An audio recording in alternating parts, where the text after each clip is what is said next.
মঙ্গলবার দুপুর 12টার দিকে বগুড়ার সান্তাহার থেকে ছেড়ে আসা পদ্মরা কমিউটার ট্রেনটি রংপুরের পীরগাছা রেল ক্রসিংয়ে 6টি বগি লাইনচ্যুত হয়। এতে হতাহতের ঘটনা না ঘটলেও আতঙ্কিত হয়ে পড়েন যাত্রীরা। তো গাড়ি এই 3টে বগি পার হওয়ার পরে পিছন দিকে না হরমরি শব্দ, মানে কাঠমাট ভাঙিয়ে গাড়ি পড়ে গেছে ওইদিকে। লাইনের যে অবস্থা, এটা যে অল্প জোরে যে মানুষ বাঁচে গেছে, এটাই ধন্যবাদ। অনেক সময় স্লিপার আছে, আবার অনেক জায়গায় নেই, পচে গেছে, যার কারণে এই দুর্ঘটনা অনেক প্রায় ঘটে থাকে। দুর্ঘটনার কারণে বন্ধ হয়ে যায় রংপুর, লালমনিরহাট ও কুড়িগ্রামের সঙ্গে গাইবান্ধা ও বগুড়া সহ ঢাকার রেল যোগাযোগ। দুর্ভোগে পড়েন যাত্রীরা।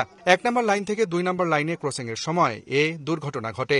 পদ্মরা কমিউটার ট্রেনটি আমরা পয়েন্ট চেঞ্জ করার পরে যাওয়ার অনুমতি দিই ট্রেনটা পয়েন্ট পার হয়ে ইঞ্জিন এবং 2টা কোচ সহ পার হয়ে যায়। তারপরের পরপর 5টা কোচ ডিরেল হয়ে যায়। বিকেল 5টায় ঘটনাস্থলে পৌঁছে উদ্ধার কাজ শুরু করে রিলিফ ট্রেন। তদন্ত কমিটি গঠন হয়েছে 4 সদস্য বিশিষ্ট।